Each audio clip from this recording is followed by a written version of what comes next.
Ninda woti umakina na mataka ni ko rito rito tumba ve bakile sartonga ba turumbu toni wanua kina kena barra sartunga me tauna langi ya nanga ya ndarida tu yani na singa vinaka ninda subani ni vinaka nandaru serikali na make sama tiku mai na mataka vinaka ni ko nango mata ni diva talanoni nango venda moni o kereme serala kayani na ndondo mauduruma ya singa sarani mbau na maki Rosai bandua ono nangumbula langi mesana mayalani ngurikina na kilo ni tawakilai na tuwa mailangi.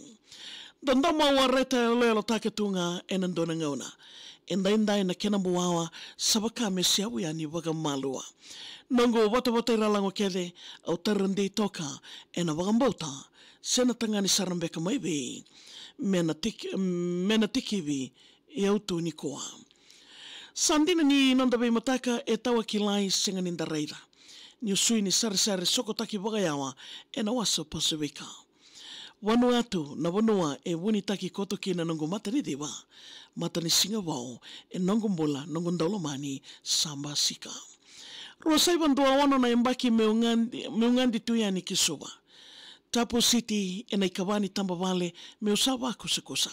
Sanga una tuni wa singalevo me undambe sombo waga malua nreti usara ni ureida ni kondanga via utumai wagandua. Taboya na elongo ni nronduri mai kandambe e asango. Au nuinga wangawa wagalevo kabaka e rere na lomango.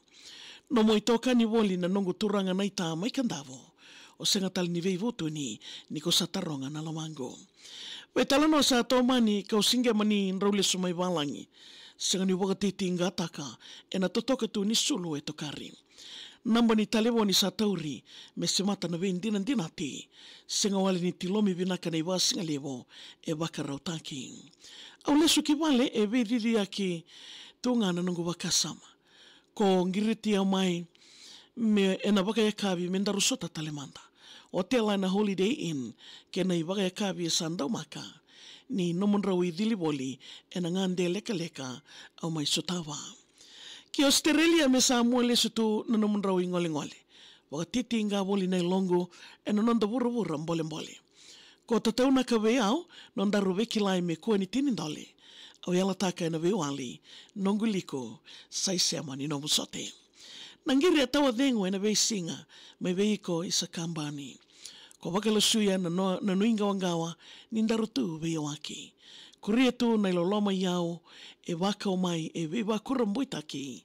Sa i wagandei tu ki utongo ni sandi na sara na nongolomani.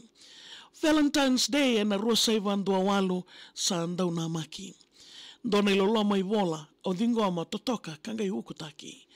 Ni wilika o mai luluvo na waka nanano e veidiriaki.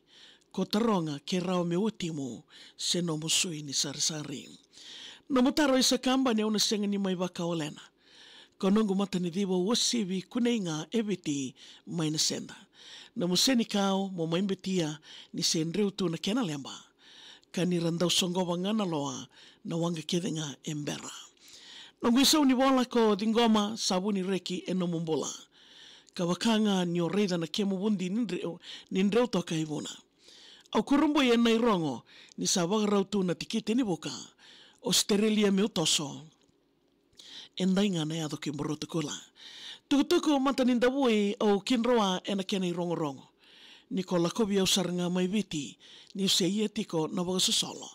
Ko data me ulako taundo yani se me ungali litu ena wondo. Sandi na nimbau kuro ena mbau wata na kena i songo. Auba ne serene sana mai nongo wale mbeke tunikoa. Na mo venga rabia sandau maka kangai mai doka inrauna. Na mo yalo binaka sana indivinde tu ni nongo mbula. Au nandangaba min romo watangana kalo kena bula. Serikali mabosota wanga Leighton Ford nongo ndalomani. Vanuatu au na solimbula kena yadowa ni ulaki kadi ni dangi. Vinaka waka niu na nomu rui totoka o sivi kalangi. Au wakala suya nindau daunringa ke wole ka nambuka endau lawi. Serikali samai oti nongo webu soti rarama tu kinonda. Na itala noa ni nongo windomoni au senga nindau kinonda. Kau nuindei me ondo o setu me i wakabubuli ndei toka.